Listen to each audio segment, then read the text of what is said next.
Hello friends, welcome to Gate Excellence. आज अपन बात करेंगे एसी एनालिसिस की, जो कि मोस्ट इंपॉर्टेंट टॉपिक है। और इसका बेसिक जो भी था, चाहे कॉम्प्लेक्स नंबर हो चाहे ट्रिग्नोमेट्री हो, जो भी इसका बेसिक इसके अंदर यूज होने वाली है, जो भी ट्रिग्नोमेट्री यूज होगी और जो भी कॉम्प्लेक्स नंबर यूज होगा, इस चैप्टर के अंदर पूरा कॉम्प्लेक्स नंबर ही यूज होने वाला है। क्योंकि इस चैप्टर के अंदर अपन फेजर्स के साथ खेलने वाले हैं, तो फेजर बेसिक एक कॉम्प्लेक्स नंबर ही होता है। और वो जो basic complex number and trigonometry का अपना लास्ट लेक्चर में कंप्लीट किया था। और इस लेक्चर से अपन स्टार्ट करेंगे फेजर क्या होता है, इसका एप्लीकेशन क्या है, और फेजर की मदद से अपन किसी नेटवर्क को कैसे सोल्व करते हैं, किसी नेटवर्क को टाइम डोमेन से कैसे फेजर डोमेन में कन्वर्ट करते हैं, फिर वहां सोल्व करते हैं। किसी नेटवर्क को टाइम डोमेन के अंदर सोल्व करना डिफिकल्ट रहता है, तो अपन क्या करते हैं, उस नेटवर्क को फेजर डोमेन में अपन कन्वर्ट करते हैं और फिर उसको सोल्व करते हैं। तो फेजर डोमेन के अंदर सोल्व करना ईजी रहता है। तो वो सारी बातें अपन इस लेक्चर के दौरान करने वाले हैं। तो हेडिंग डालो। सबसे पहले तुम्हें बात करूंगा फेजर क्या होता है, उसकी बात करेंगे, क्योंकि इस चैप्टर के अंदर अपन फेजर्स के साथ ही खेलने वाले हैं। तो हेडिंग डालो फेजर क्या होता है। तो आज आप हेडिंग डालो फेजर्स। पहली चीज तो आपको ये पता होना चाहिए, phasor is defined only for sinusoidal signal. Sine और कोसाइन के लिए ही फेजर डिफाइंड है। ऐसे नहीं आपने ट्रायंगुलर वेव फॉर्म ले ली, कोई भी आपने आपने टाइम डोमेन का कोई भी सिग्नल उठा लिया, तो सबके लिए फेजर डिफाइंड नहीं है। Phasor defined only for sinusoidal signals. तो ब्रैकेट में आप लिख सकते हो, it is defined only for sinusoidal signals. कैसे signal? Sinusoidal signal. It is defined only for sinusoidal signal. ऐसे नहीं अपन ने कुछ भी उठा लिया, चाहे रेक्टेंगुलर सिग्नल हो, ट्रायंगुलर सिग्नल हो, सब सिग्नल के लिए फेजर अपन का काम का नहीं है। Phasor is defined only for sinusoidal signal. ये चीज आपके दिमाग में होनी चाहिए कि फेजर किसके लिए डिपेंड है, कि ओनली फॉर साइनोसॉइडल सिग्नल। या तो साइन नेचर का होना चाहिए, कोसाइन। साइन और कोसाइन को अपन कलेक्टिवली बोलते हैं साइनोसॉइडल सिग्नल। साइनोसॉइडल सिग्नल का मतलब या तो साइन या फिर कोसाइन का सिग्नल होना चाहिए। और फेजर क्या होता है? फेजर बेसिकली एक कॉम्प्लेक्स नंबर होता है। क्या होता है? फेजर कोई रॉकेट साइंस नहीं है, फेजर एक कॉम्प्लेक्स नंबर ही होता है। क्या होता है? फेजर इज बेसिकली एक कॉम्प्लेक्स नंबर होता है। तो आपको पता है कॉम्प्लेक्स नंबर है तो इसका कुछ ना कुछ मैग्नीट्यूड होगा और कुछ ना कुछ फेज होगा। हर कॉम्प्लेक्स नंबर का कुछ ना कुछ मैग्नीट्यूड होता है और कुछ ना कुछ फेज होता है। आपको पता है कॉम्प्लेक्स नंबर को अपन ऐसे, लास्ट लेक्चर में अपन ने पढ़ा था, किसी भी कॉम्प्लेक्स नंबर का कुछ ना कुछ क्या होता है, मैग्नीट्यूड होता है और कुछ ना कुछ क्या होता है, फेज होता है। ऐसे ही तो लिखते हैं किसी कॉम्प्लेक्स नंबर को, ये कोई कॉम्प्लेक्स नंबर है, इसका कुछ ना कुछ मैग्नीट्यूड होगा, कुछ ना कुछ फेज होगा। अब अपन को ये देखना है कि फेजर एक कॉम्प्लेक्स नंबर है, उसका मैग्नीट्यूड क्या होता है, इसकी बात करेंगे। तो सबसे पहले अपन फोकस करते हैं इसके मैग्नीट्यूड पे, और सेकंड अपन अपन बात करेंगे इसका फेज क्या होता है। आई होप यहां तक आपको समझ आ गया। फेजर क्या होता है? कोई पूछे फेजर क्या है, तो आपको बताना है फेजर कुछ नहीं होता है, कोई रॉकेट साइंस नहीं है। फेजर एक कॉम्प्लेक्स नंबर है, तो इसका कुछ ना कुछ मैग्नीट्यूड होगा, कुछ ना कुछ फेज होगा। मैग्नीट्यूड क्या होता है, फेज क्या होता है, ये अपन बात करेंगे। लेकिन आपको ये चीज पता होना चाहिए कि phasor is defined only for sinusoidal signal. Only for sinusoidal signals के लिए ही फेजर डिफाइंड होता है। ये चीज आपको ध्यान रखनी पड़ेगी। अब बात करते हैं इसका मैग्नीट्यूड क्या होता है। मैग्नीट्यूड क्या होता है? मान लो आपको कोई भी टाइम डोमेन के अंदर एक साइनोसॉइडल सिग्नल देगा, उसकी आरएमएस वैल्यू या फिर पिक वैल्यू मैं आगे जाके बताऊंगा। आरएमएस वैल्यू लेते हैं तो क्या फर्क पड़ेगा, और पिक वैल्यू लेते हैं तो क्या फर्क पड़ेगा। और एग्जामिनर अपन को कोई भी फेजर प्रोवाइड करेगा तो वो हमेशा आरएमएस वैल्यू ही प्रोवाइड करेगा। फेजर का मैग्नीट्यूड हमेशा साइनोसॉइडल सिग्नल का आरएमएस वैल्यू ही होती है। लेकिन अपन जब क्वेश्चन सोल्व करते हैं तो आरएमएस वैल्यू भी ले सकते हैं, पिक वैल्यू भी ले सकते हैं, आंसर में कोई गलती नहीं आएगी। वो अपन पे डिपेंड करता है, आप आरएमएस वैल्यू लेते हो या पिक वैल्यू लेते हो। लेकिन जब एग्जामिनर आपको फेजर प्रोवाइड करेगा तो फेजर का मैग्नीट्यूड वो हमेशा आरएमएस वैल्यू ही प्रोवाइड करेगा। तो फेजर का मैग्नीट्यूड क्या होता है, तो आप लिखो, फेजर का मैग्नीट्यूड होता है आरएमएस या फिर पिक वैल्यू।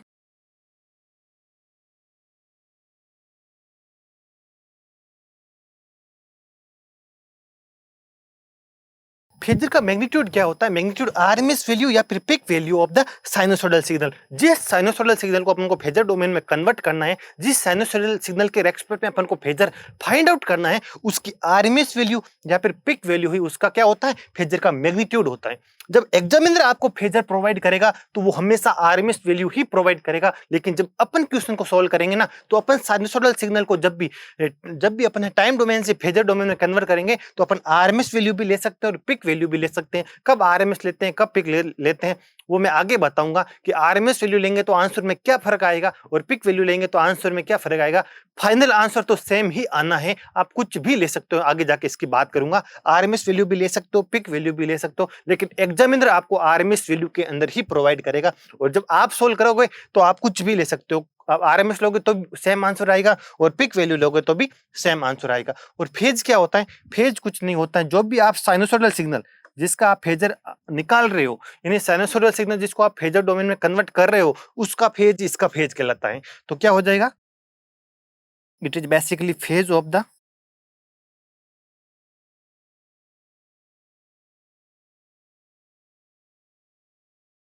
आई होप यहां तक आपको समझ आ गया होगा। कोई पूछेगा फेजर किसके लिए डिपेंड है, हर एक टाइम डोमेन के सिग्नल के लिए अप्लाई है? नहीं, only for sinusoidal signal, sine या कोसाइन के लिए ही डिफाइंड है।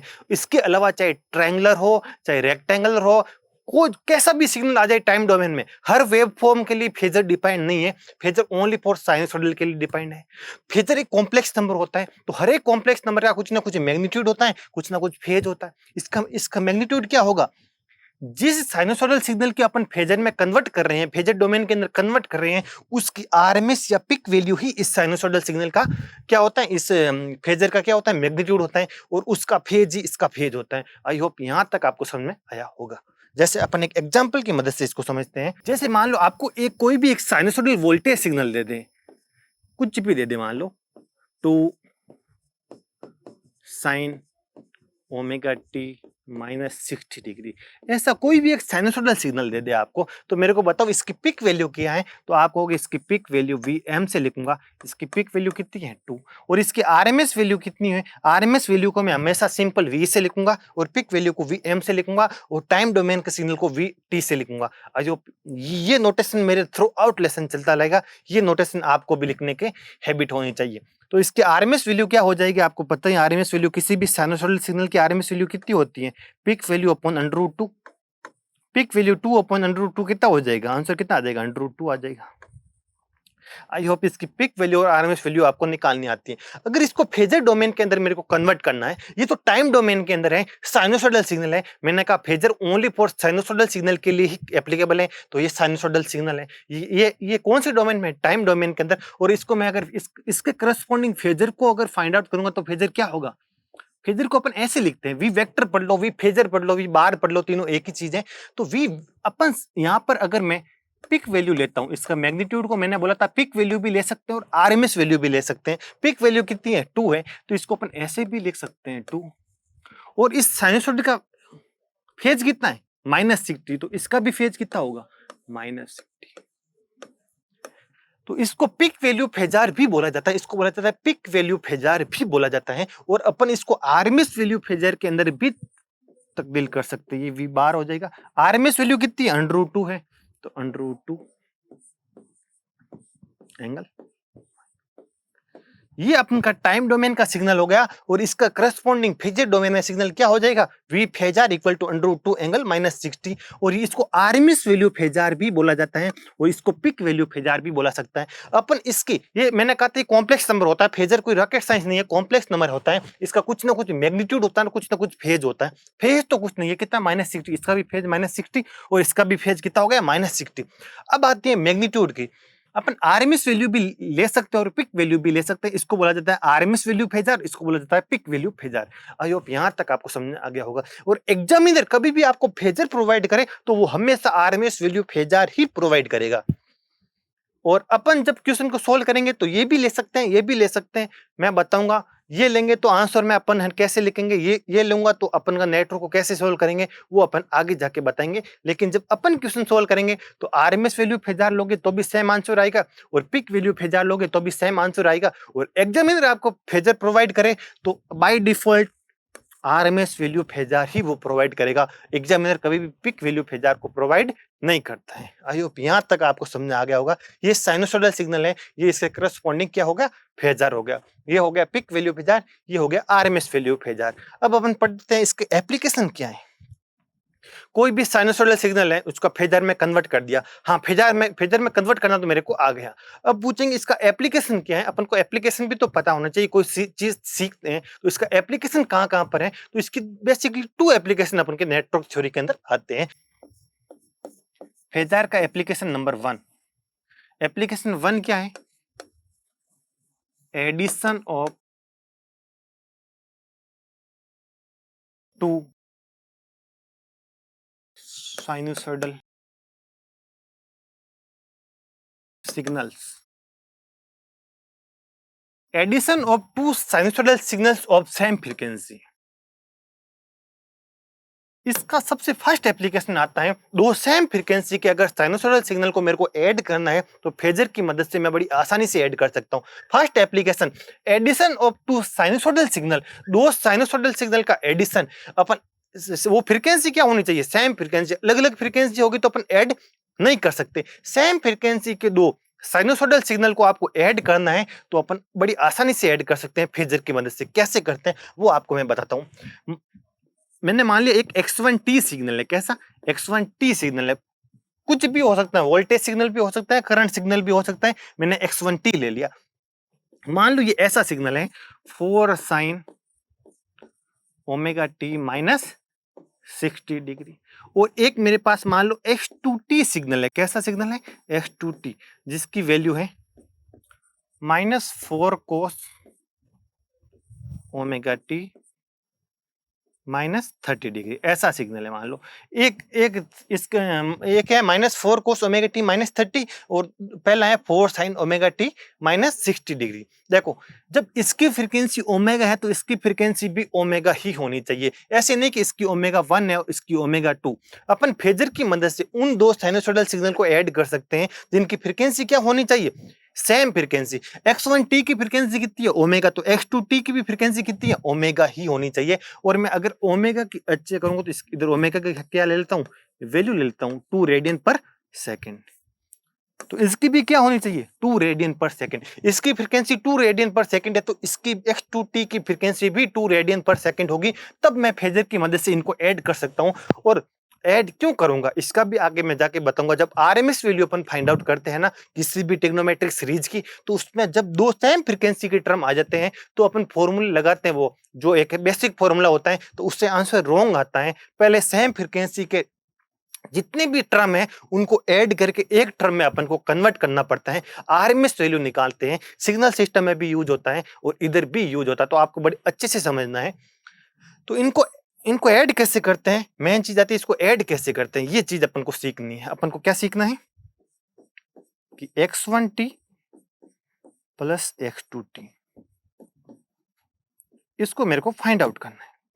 टाइम डोमेन के अंदर तो एडिशन होगा नहीं, एडिशन करना आता नहीं अपन को, जबकि फेजर के अंदर अपन बड़ी आसानी से ऐड कर सकते हैं। कैसे कर सकते हैं? जब कभी भी दो सिग्नल को ऐड करना है फेजर डोमेन के अंदर, तो सबसे पहले तो आपको उनका दोनों का नेचर सेम सेम होना चाहिए।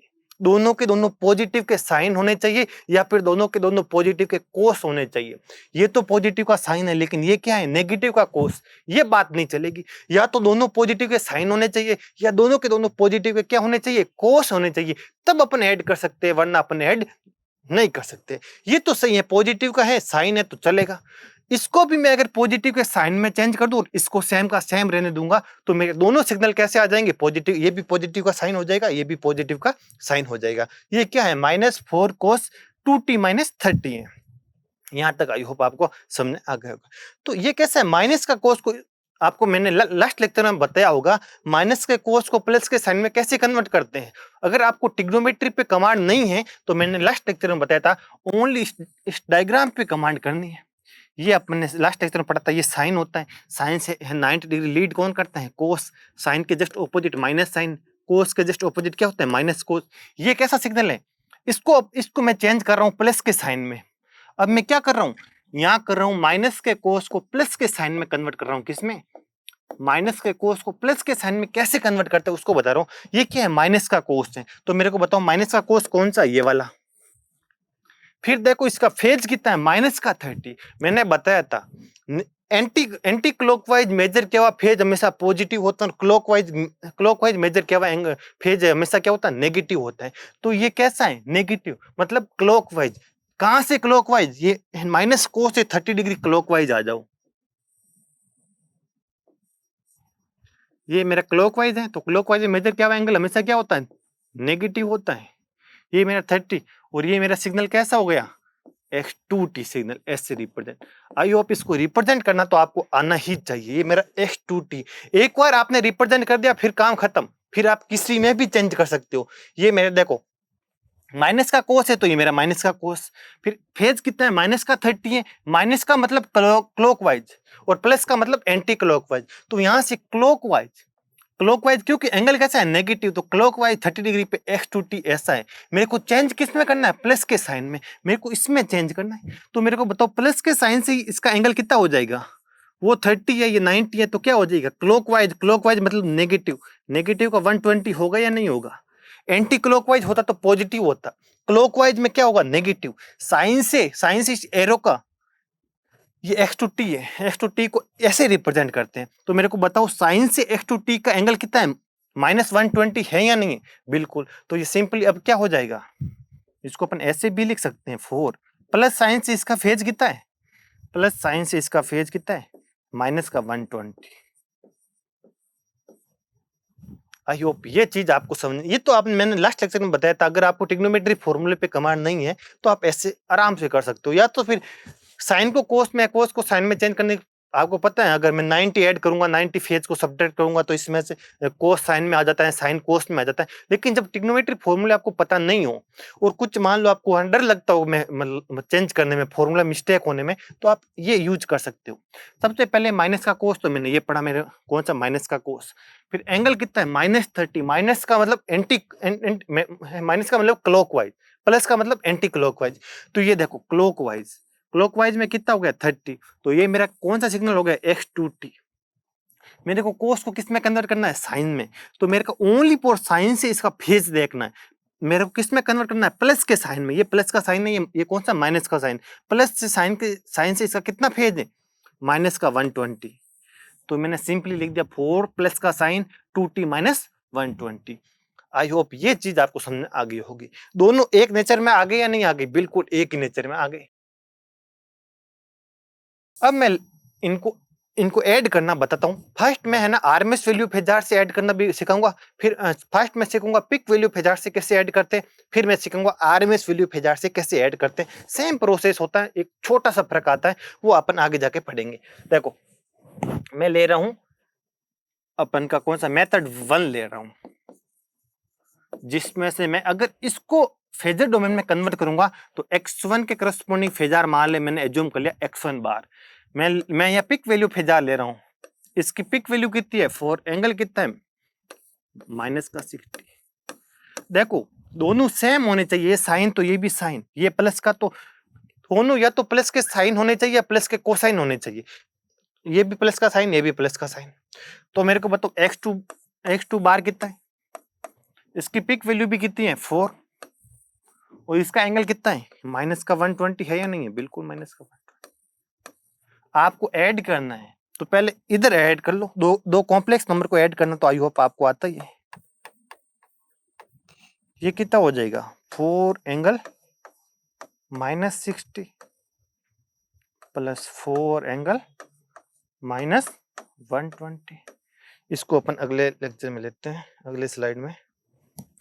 ये क्या है 4 एंगल -60 प्लस एक है 4 एंगल -120।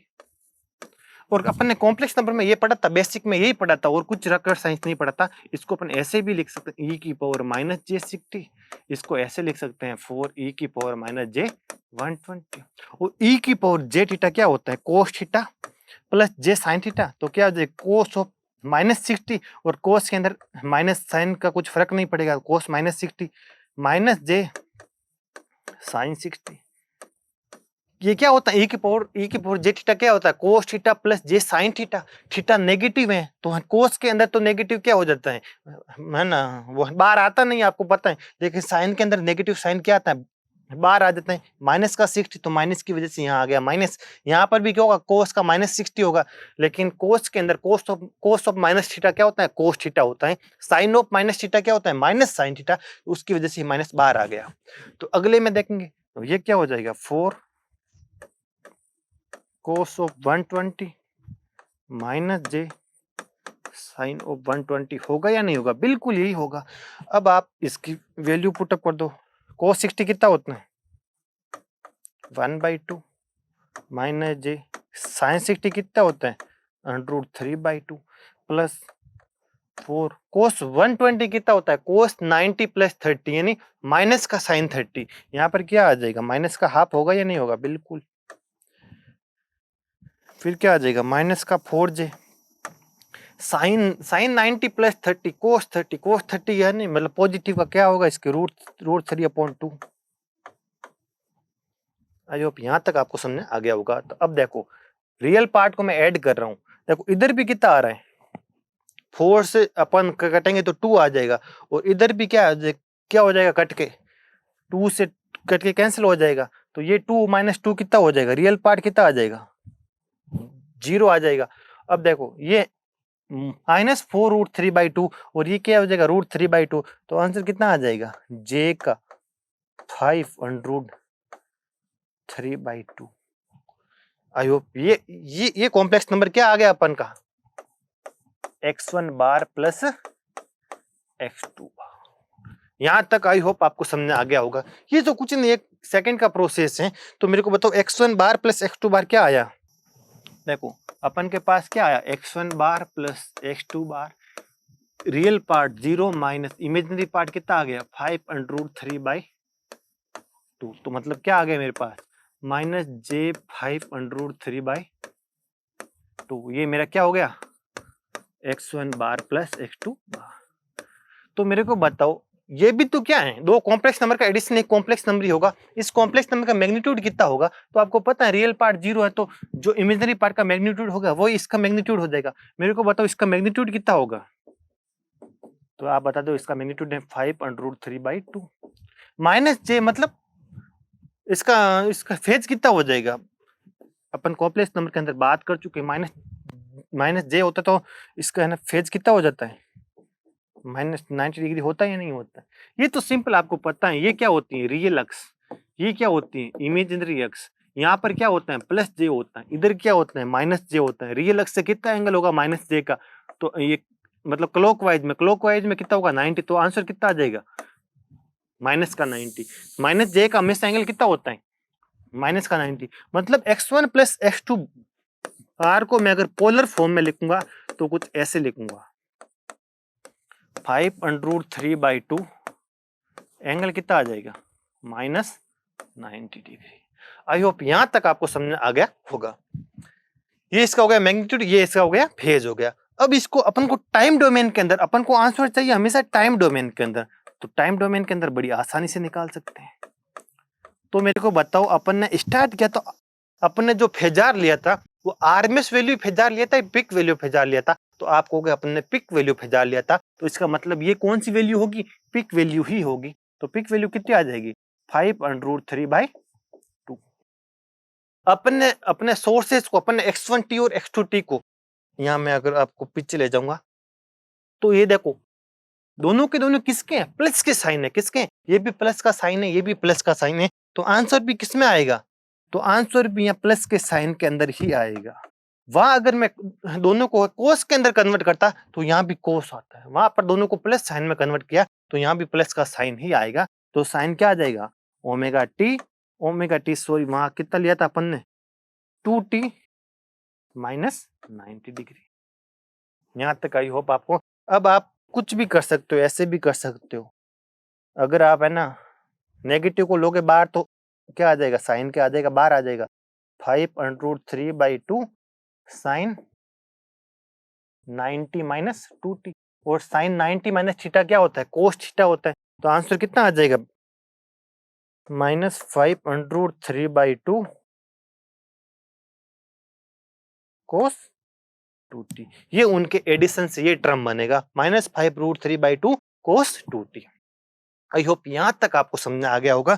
जब दो किन्हीं भी कॉम्प्लेक्स नंबर को ऐड करना है जब दो साइनसॉइड को ऐड करना है तो मैंने बोला दोनों को या तो प्लस के साइन में कन्वर्ट करो या प्लस के कोसाइन में कन्वर्ट करो। अगर अपन दोनों को प्लस के साइन में कन्वर्ट करेंगे तो आंसर भी प्लस के साइन में ही लिखना होगा। अगर दोनों को प्लस के कोस में कन्वर्ट करते तो आंसर भी प्लस के कोस में ही लिखना पड़ता। मैंने फिर x1 का फेजार x1 बार ले लिया x2 का फेजार x2 बार ले लिया। यहाँ पर मैंने पिक वैल्यू ली। यहाँ अगर मैं आरएमएस वैल्यू लेता मान ले मैंने आरएमएस ऐसे एज्यूम करो कि मैं अगर आरएमएस वैल्यू लेके सोल्व करता, क्या आरएमएस वैल्यू फेजर लेके सोल्व करता, तो मेरे को x1 प्लस x2 बार मान लो कुछ भी मिलता, मैंने ऐसे एज्यूम कर लिया, मान लो मेरे को 5 मिलता, तो आंसर लिखते टाइम मैं क्या लिखता आपको पता है? x1t plus x2t। फिर मेरे को पता है ये क्या है? RMS value. लेकिन पिक वैल्यू क्या होती है? आरएमएस वैल्यू के √2 गुना होती है। फिर तो वही सेम का सेम रहता, साइन ओमेगा टी, और फेज क्या रहता? -90। ये फर्क होता है ओनली, और कुछ भी फर्क नहीं होगा, आंसर क्या आएगा? सेम आएगा। चाहे आप आरएमएस वैल्यू फेजार लो, चाहे पिक वैल्यू फेजार लो, दोनों में कोई आंसर में कोई आपको परेशानी नहीं होगी। लेकिन यहाँ पर अपन ने पिक वैल्यू फेजार ली तो यहाँ लिख दिया 5√3/2। अगर आरएमएस वैल्यू फेजार लेता तो यहाँ आरएमएस वैल्यू आती, आरएमएस वैल्यू को भी √2 से इंटू करना पड़ता है। बस ये पिक वैल्यू है तो सेम ये कि ये चिपका दी, आरएमएस होती तो √2 से मल्टीप्लाई करके चिपका देते, बस इतना सा फर्क है। और ये क्यों आया? साइन क्यों आया? कोस क्यों नहीं आया? क्योंकि x1t और x2t को अपने साइन में कन्वर्ट करके उसका फेजर में कन्वर्ट किया था, तो यहाँ क्या आ गया? Sine 2t minus 90। I hope phasor का फर्स्ट एप्लीकेशन था किन्हीं भी दो साइनोसॉइडल सिग्नल का अपन ऐड कैसे करते हैं, ये आई होप आपको समझ में आ गया होगा। अब अपन के एग्जाम में कैसे क्वेश्चन आता है उसकी बात करते हैं। मान लो आपको कोई भी एक सिग्नल दे दिया, एक ट्रिग्नोमेट्रिक सीरीज दे दी, ऐसी दे दी 2 + 4 cos 2t - 60 - 6 sin 2t + 30 ऐसे दे दिए, और पूछेगा इसकी आरएमएस वैल्यू कितनी है। तो मैंने लास्ट लेक्चर के अंदर बताया था, अगर सारे टर्म की फ्रीक्वेंसी अलग अलग होती तो अपन का कुछ नहीं, आरएमएस वैल्यू क्या होती है? √2, ये क्या डीसी का स्क्वायर हो जाता, यहाँ पर क्या हो जाता? 4/√2 का स्क्वायर हो जाता, ये यहाँ क्या हो जाता? 6/√2 का स्क्वायर हो जाता। अगर तीनों टर्म की फ्रीक्वेंसी अलग अलग होती, इसकी फ्रीक्वेंसी कितनी है यहाँ पर? ओमेगा इक्वल टू 0, इसकी कितनी है? ओमेगा इक्वल 2 रेडियन पर सेकंड, इसकी कितनी है? यहाँ पर भी ओमेगा इक्वल टू 2 रेडियन पर सेकंड। इस टर्म और इस टर्म की फ्रीक्वेंसी क्या आ रही है? सेम आ रही है। जब सेम आती है तो ये फॉर्मूला रॉन्ग हो जाता है, इसको अपन यूज नहीं कर सकते। तो उसके लिए अपन को क्या करना पड़ेगा? इस टर्म और इस टर्म को ऐड करके एक टर्म में कन्वर्ट करना पड़ेगा। तो फेजर की मदद से आप इन दोनों टर्म को ऐड करके एक टर्म में कन्वर्ट करो, फिर इसके आरएमएस वैल्यू आप फाइंड कर सकते हो। ये फेजर का फर्स्ट एप्लीकेशन है। आई होप आपको समझ में आ गया होगा। तो इस लेक्चर के लिए इतना ही। Thank you so much.